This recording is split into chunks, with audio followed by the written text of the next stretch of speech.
8. The Texans. I was thinking sophomore slump, but there's a couple of numbers that are amazing. Did you know they had the fewest turnovers in the NFL last year? With a rookie quarterback? They have 14. They are hyper efficient.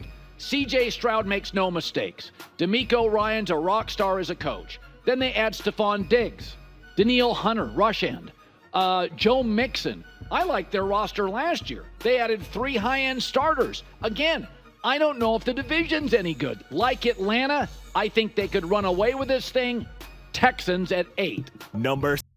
Yeah, I think the Texans are better than number 8, personally.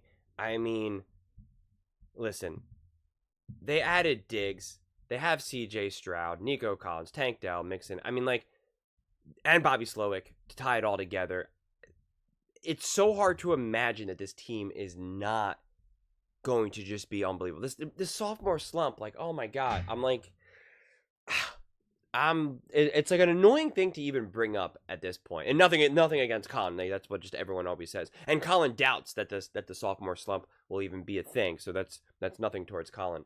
It's just people, for some reason, when a player plays really great, like CJ Stroud did his rookie year, there's just the automatic skepticism of, will he be able to do it again? Well, there was no film on him, or, oh, he got lucky, easy schedule. They look for all the reasons why he's not going to be able to do it again, or why they were just fortunate, or why it's fool's gold, rather than looking for the reasons why it will continue.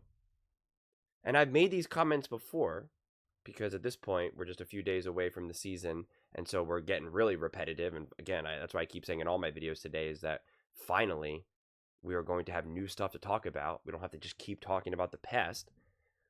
And with CJ Stroud and the Houston Texans, they've gotten better.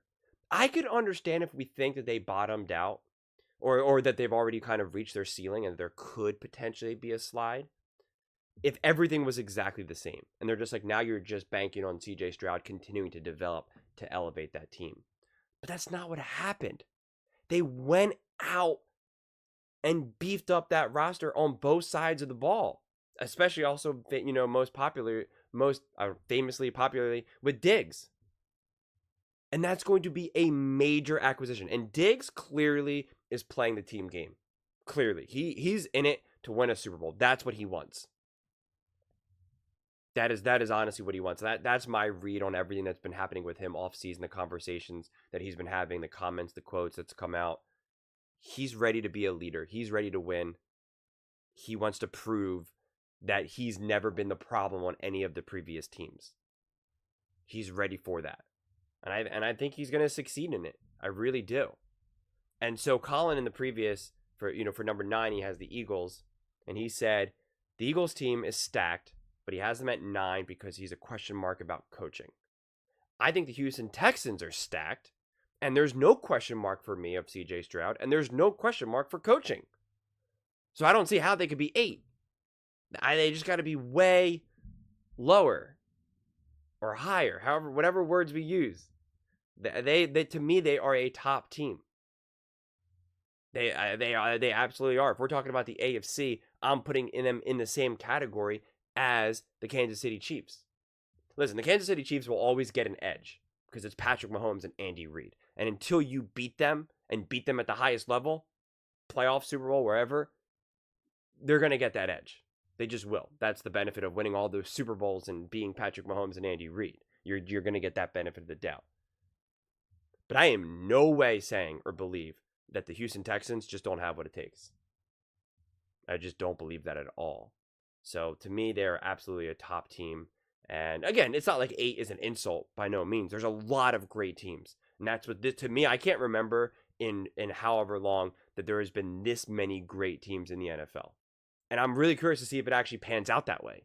Or if it's just going to be like, oh, we thought a lot of these teams were going to be better than they thought, but they actually really just kind of are not that good. These quarterbacks aren't as good as we thought. The wide receivers, the offensive line, whatever it may be. I'm really curious to see if it actually pans out. Because right now it feels like the NFL is just saturated with talent, saturated with top quarterbacks. And I've said this before as well. CJ Stroud, I believe, is a top candidate for the MVP. For me, it's him and Jordan Love are my two predictions for who I think will be leading the MVP race. And if that bears out to be true, better believe the Texans are going to be much better than the number 8 team in the NFL. But those are just my thoughts. I would absolutely love to hear yours. What do you guys all think? Do you think the Houston Texans, do you think this is a good spot for the Houston Texans, or do you think that they should be higher or lower? Let me know in the comments below. I read every single comment, so whether you agree with me or disagree with me, either way, let's get in some discussions, let's get in some fights, but ultimately, let's just have some fun. And please do consider subscribing. We are building an amazing community here, and I would absolutely love to see you part of it. I want to build something that we all genuinely feel connected to, something that we're really excited to be part of. I think we're well on our way to doing it. And please don't forget to give this video a thumbs up, as it really does help with the visibility and the algorithm. Thank you so much, and see you next time.